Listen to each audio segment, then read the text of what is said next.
Before startups, there was the gold rush. Every year, thousands of people moved to the Bay Area chasing a dream. To build a startup, launch a company, join the next technological revolution. Most know the risks. Most know the odds. Many come anyway. That story feels uniquely modern. It isn't, because more than 175 years ago, another generation crossed oceans, deserts, and continents in pursuit of a different opportunity: gold. And while the technologies would eventually change, the mindset behind the journey remained remarkably familiar. Long before Silicon Valley startups, California was attracting people willing to risk everything for the possibility of building a better future. In 1848, gold was discovered in California. The news spread rapidly, and what followed was one of the largest voluntary migrations in American history. Hundreds of thousands of people left established lives behind. Farmers sold their land. Merchants closed their businesses. Workers abandoned stable careers. Families borrowed money. Some mortgaged everything they owned. They crossed dangerous mountain ranges, sailed around South America, endured months at sea, traveled through unfamiliar territory, all for a chance at something uncertain. Most would fail. Many knew that. They came anyway. Sound familiar? Because in many ways, the modern startup founder faces a similar calculation. Leave stability. Accept uncertainty. Pursue an opportunity with a low probability of success but potentially extraordinary rewards. Different century, different industry, same psychological wager. The myth of the miner. When people think about the gold rush, they imagine miners. Picks, shovels, rivers filled with prospectors. But historians have long observed something fascinating. Many of the greatest fortunes weren't made by finding gold. They were made by serving the people searching for it. Levi Strauss sold durable clothing. Wells Fargo moved money and valuables. Merchants supplied tools. Transport operators moved goods. Bankers facilitated transactions. The lesson appeared early in California history. The opportunity often extends beyond the opportunity itself. In today's language, we might call them infrastructure providers, the people building the ecosystem around the boom. And once again, the pattern feels familiar. During the internet revolution, infrastructure companies flourished. During the cloud computing boom, infrastructure providers flourished.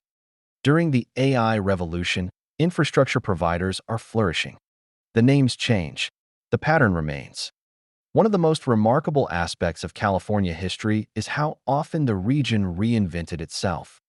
Gold rush economy, trade and finance, agriculture, electronics, semiconductors, software, internet platforms, artificial intelligence. Most places become dependent on a single industry.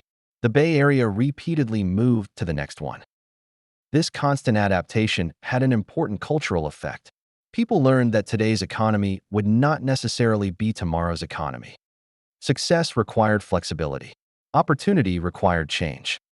Over generations, reinvention became normalized, not because anyone planned it, but because history repeatedly rewarded those willing to adapt. Historians often point to another factor. California was a frontier society, and frontiers operate differently. In older regions, traditions are deeply established. Institutions are mature.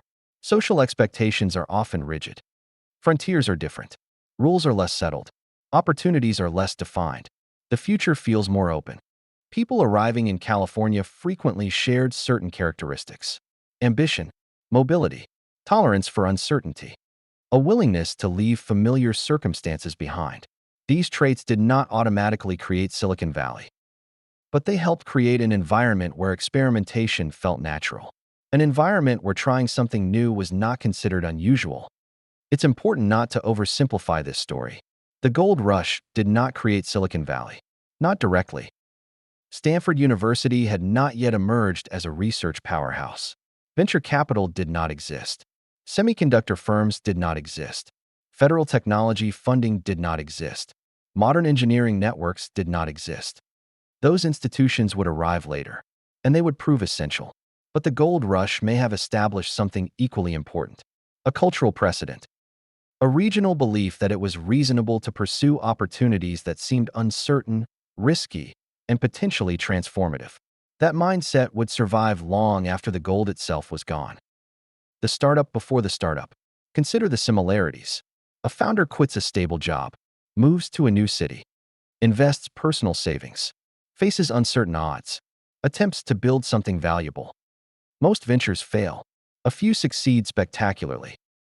That description could apply to a startup founder in 2025 or a gold rush migrant in 1849. The technologies differ. Human behavior does not. Throughout Bay Area history, waves of newcomers have arrived chasing opportunities that others considered too risky. Some pursued gold. Others pursued agriculture. Others pursued semiconductors. Others pursued software. Today, many pursue artificial intelligence. The object changes. The mindset persists. One of the central questions of Bay origins is, why did so many transformative industries emerge in the same region? The answer is not a single institution, not a single company, not a single invention. Instead, it may lie partly in a recurring regional pattern. For generations, California attracted people willing to leave certainty behind in pursuit of possibility. Stanford amplified that pattern. Venture capital accelerated it. Technology industries scaled it. But the underlying behavior appeared long before Silicon Valley. The gold rush did not create the startup ecosystem, but both emerged from a similar belief that extraordinary opportunities sometimes exist beyond the horizon, and that they are worth pursuing, even when success is far from guaranteed. Which brings us back to the question at the heart of Bay origins. Why did it happen here?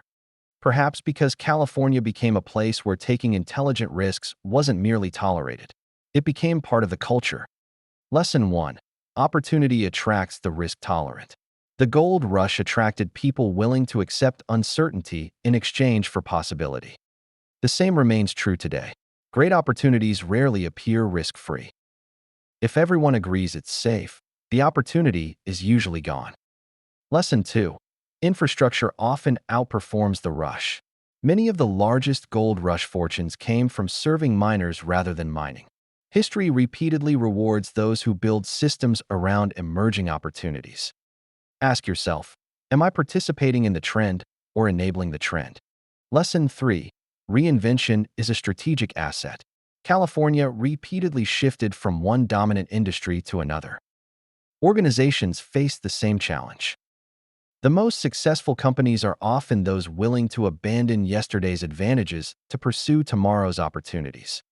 For more than 175 years, people have come to California chasing uncertain opportunities with potentially transformative outcomes. What opportunity are you pursuing today that others consider too risky to attempt? Gold seekers, merchants, farmers, engineers, entrepreneurs. For generations, the Bay Area has attracted people willing to trade certainty for possibility. The industries changed. The technologies changed. The opportunities changed. But the mindset endured. And perhaps that mindset became one of the most important foundations of Silicon Valley itself. This is Bay Origins, birthplace of the future.